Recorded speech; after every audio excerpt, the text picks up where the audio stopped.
Magandang araw sa lahat, welcome po ulit dito sa atin channel ang Biyahe y Komida. Maraming salamat sa lahat ng nag-subscribe, indeed. Punta tayo sa atin topic, June 22, 2025. Gerald Anderson nagreklamo, kay Raffy Tulfo, na damay sa scam. Pwede palang mag-promote ng teleserye sa programang, Wanted sa Radyo, ni Senador Raffy Tulfo sa TV5. Akala kasi namin ay venue lamang ito para sa mga nagrereklamong kababayan natin na humihingi ng tulong kay Senador Raffy. Kaya nga ang bukang bibig ng mga naaapi ay, ipatulfo na yan.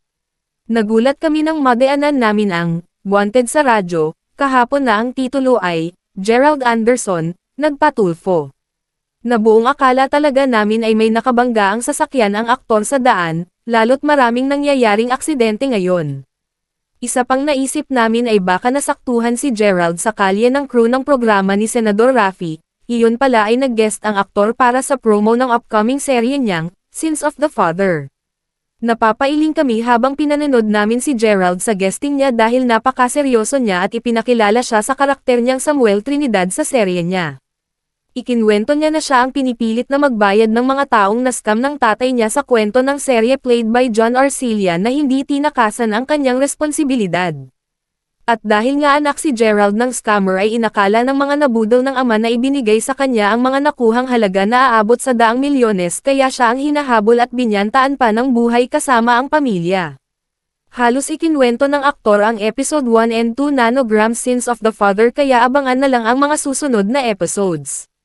Magsisimula na ito sa Lunes, June 23 sa Kapamilya Channels, Iwan TFC, A to Z at sa TV5 kaya pala nakapag-promote si Gerald sa Kapatid Network.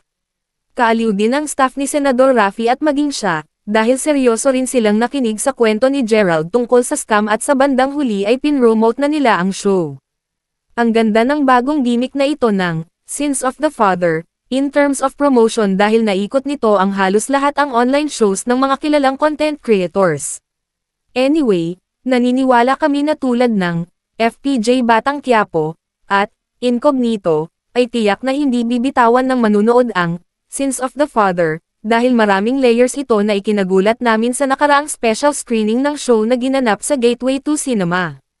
Anyway, ka-join dito ni Gerald sina Jessie Mendiola, Shaina Magdayaw, Francine Diaz, Seth Fedilan, JC De Vera, RK Bagatching, Lotlot De Leon, John Arcilla, Joko Diaz, at Tirso Cruz III.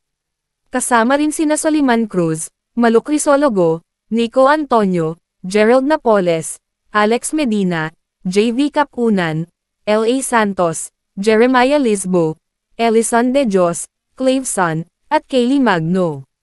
Handog ito ng JRB Creative Production headed by Business Unit Head Julian Arbanites at ang head writer ay si Zenon Palomares at creative head na si Dindo Perez mula sa direksyon ni Nabioy Balagtas at FM Reyes. Bank manager. Opo. Okay. Pero natanggal na po ako sa trabaho dahil po sa nangyayari, dahil po sa ginawa ng tatay ko, yung pagiging scammer, pati pamilya ko nadamay na, yung anak ko sa eskwelahan, nabubuli.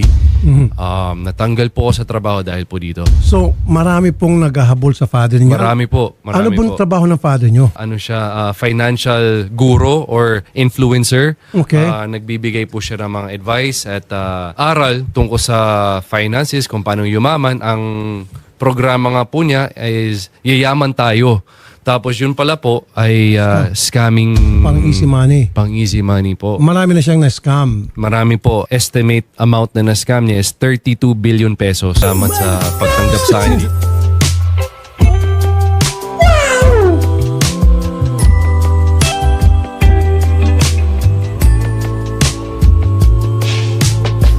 E-click ang link sa description box para sa video ng full trailer ng Sins of the Father at ang Wanted sa Radyo. At yan ang ating latest Showbiz Chika update for today. Huwag kalimutan mag-subscribe, click ang notification bell for more Showbiz Chika updates, like and share the video at suportahan po ang ating Facebook page. Maraming salamat sa lahat ng nag-subscribe indeed. Magandang buhay sa lahat, adios!